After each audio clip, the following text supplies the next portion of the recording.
Hey everyone, this is some gameplay from Modern Warfare 2, sadly, but I'll get to that in a second. And pretty much in this video, I'm just going to talk about Call of Duty Black Ops. And if you don't know, I have no idea why you wouldn't know or how you couldn't know. But Black Ops is the next installment in the Call of Duty series. But before I get to that, this is gameplay from Modern Warfare 2, like I already said, and don't call me a hypocrite because this gameplay is from a good 2 months ago. Alright? I got this from my hard drive. This isn't very good gameplay, but I hate the game, so I'm not going to go play it for you. And, sorry. But, yeah. I was going to do, like, a Battlefield thing video, but I figured if I'm going to be talking about Black Ops, I should have something from Call of Duty in the background. And so I kind of broke my own promise to myself about not posting any more Call of Duty, but I feel like this is a pretty interesting topic that a lot of you might want to hear about, even though there's already like 30 videos stating their opinions. And Modern Warfare 2 is probably the best choice for this because it's the latest, the most recent installment. And I have a lot of subscribers who really wanted to see Modern Warfare 2, and they've stuck it out. Like, they're still going to be subscribed to me even though I'm not posting anything, because I know I'm going to be posting Black Ops in the future. Sorry. And I figured this will attract their attention better than Halo or something like that. So yeah, pretty much that's it about why this is Modern Warfare 2. So I guess I'll move on to Black Ops for now. And Black Ops is supposed to be set in the Vietnam era, Cold War, and it's made by the developer Treyarch, and these are the same people that made World at War.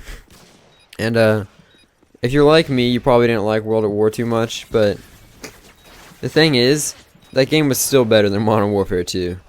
I mean, that's just my opinion, but it's just better designed, more balanced. The only thing that was unbalanced really with SMGs, and as long as you didn't get into a lobby full of people using SMGs, the game wasn't that bad. But yeah, so made by Treyarch, and the first thing I'm going to talk about within the game are the perks. And something that they did that I think is very important, and if you've been listening to my videos or watching my videos for a long time, I've said this multiple times, that Treyarch in Black Ops either needs to bring Juggernaut back to counter stopping power, because at this moment in Modern Warfare 2, there is no permanent counter to stopping power. So that's kind of messed up if you ask me. Even if you hated Juggernaut, you have to admit, having stopping power alone is messed up. And so Treyarch deciding not to get on anybody's nerves by not bringing back Juggernaut or anything, they just completely removed both perks. And I think that was the best decision, and I applaud you guys for doing that and not breaking down and catering to the noobs too much. But yeah, so something about that, like, there's going to be a pretty big difference in the game, because right now with stopping power, guns will take like 2-3 bullets max to kill. But without stopping power, it's going to take 3-4 bullets to kill. Some cases probably 5 with SMGs for long range. And that is fantastic, okay? The longer it takes to kill, the more skill there is involved, if you ask me. Because this doesn't mean whoever sees the other first gets the kill. If you get shot at first, you still have a chance to turn around and kill that person. And that's great, and that's something that a lot of my friends hate about Call of Duty. Because it's really just whoever sees the other person first. And yeah. And they've also removed Commando, which is great, at least as far as I know from what I've seen, and so that's fantastic. I'm not really sure what new perks they added, and they did say there are pro versions attached to all these perks, but they haven't really released them yet, so, or haven't disclosed whatever they are. But yeah, and I'm going to talk about the guns, and I already told you about how the removal of stopping power and Juggernaut is really going to affect them, and how long it's going to take to kill people. But something else that I've seen that they've added, or brought back rather, is recoil and sway. And if you've played Call of Duty 4 and then you've gone and played Modern Warfare 2, you'll notice that the difference in recoil is insane. Like, Call of Duty 4, the M4 carbine, this gun had a not a ridiculous amount of recoil, it had a pretty good amount of recoil, and the sway was insane. It was like a drunk guy holding the gun. So yeah, it was pretty bad. Well, it wasn't bad, but it was my favorite gun in the game. But it was pretty difficult to use, I guess you could say. And if you go play Modern Warfare 2, all these assault rifles, none of them have sway. They're just perfectly still when you aim down the sights. They have very little recoil. You could fire off a whole entire clip of Scar without having to move around or adjust to recoil. So yeah, that's pretty messed up. And in Black Ops, from what I've seen, they've brought it back, and that is fantastic. It just adds even a little bit more skill to the game. You have to burst. You have to control your fire pretty much, and that's a really important thing about any shooter. You need to make sure people have there's skill involved in using each gun. You can't just use any gun you want and do good with it. And so yeah. What else about guns? Oh yeah, sniping. I haven't seen really any sniper gameplay, because the most gameplay that I've seen from Black Ops is from that release multiplayer reveal date, and it was from Hutch's gameplay, and he only sniped for a little bit. And from what he said, from what I saw, it looked like, I'm guessing that they upped the damage on those things, but because without stopping power, there's not going to be any way to get a one-hit kill unless it's a headshot. So my guess, they upped the damage, and from what he said and from what I saw, it looks like it's going to be easier to snipe than it is in this game. In Modern Warfare 2, that is. Because in Modern Warfare 2, I don't really like people who snipe all the time, but they really nerfed these too much. Even so much that I would say I feel bad for the people who snipe a lot. It just sucks. I was going to post another game instead of this one, but I was just embarrassed at how many hit symbols I got. I would get a hit symbol and then get killed. And that's just really dumb. But, in Black Ops, it seems like they've upped the damage, so you're less likely to get to get a hit symbol. Sorry. And so that's great. Guess we'll see that when it comes out. But yeah, from what I've seen right now, it looks pretty good.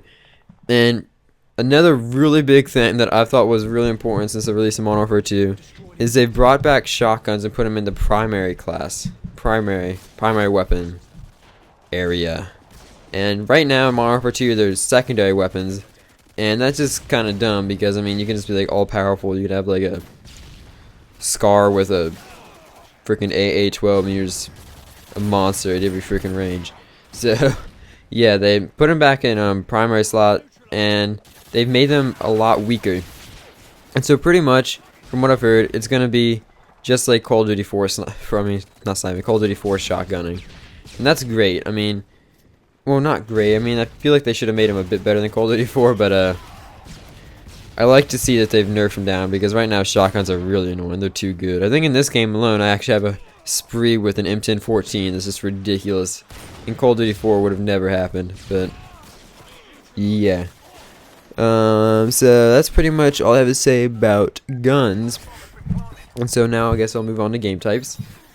I don't really know much about the game types, but then again, nobody really does except for the people at the multiplayer reveal. One thing that I do know about is wager matches, and what those are. Well, actually, before I get to that, I'm going to talk about their experience system in this game, and they have experience as usual, but they also have something called CoD points, Call of Duty points, that you earn along as you rank up, and it's pretty much like an in-game currency that you use to buy perks and attachments, I believe, and I don't really like it that much. When Reach Beta came out, and I saw they had credits, I just don't like the idea of it. I'd rather you have to reach a certain level or something. I don't know why, I just like it that way. But it's whatever. I guess we'll see how it works out. And now I'll move on to game types. And there's a thing called wager matches where you put up a certain amount of COD points. You can bet. It's pretty much just gambling in the game. And they have different game types like gun game, that other one. And yeah, you can probably look those things up. And I think it's pretty cool, good idea. It kind of ups the ante. It really makes you play the objective of the game instead of just sitting around trying to get kills. Unless that's the objective of the game. And I think it's just good. And also something else to make you play the objective is they added contracts, which are kind of like challenges, but you get COD points from them and stuff. You get to pay to start them, but then you get quadruple the amount if you complete them. And that also really makes people play the objective, and that's great. It's just, I really like the way that's heading. So yeah, and also another game type they added was the practice mode, where you can play AI bots instead of real people, but it's on multiplayer maps. You can do it with up to 4 people, and that just looks really fun too. So yeah, that's pretty much all I have to say about balance and stuff within the game. And so now I'm going to talk about the biggest part that will make or break this game. And I don't even care if the game is not that great when it comes out. Like, I want it to be good, but if it's got some issues, that's fine with me. But as long as Treyarch provides support for the game and continuously updates the game for several years, it will be fine. Alright? And that's something Infinity Ward really lacks in. Like, they don't pay attention to their games. Once they release, they release. They don't really want to deal with it. Treyarch, I'm hoping they were pretty good about it in World at War. Well, not really, but they were okay about it. But in Black Ops, they really just need to pay attention to the community and update their game. They don't even have to be as good as like EA Dice, which upgrades the game like once a week, but they need to be pretty good. So yeah, that'll make or break the game. And that's pretty much it, guys. That's my tear with the M1014. I think the final score is like, I don't know, 37-24. It kind of sucks, but yeah. Just tell me what you think about what I've said in the comments, whether you agree with me or disagree, and if there's certain things you'd like to see in the game. But yeah, like I said, guys, that's it. I really hope you enjoyed it. Let me know what you think in the comments, and I will see you later.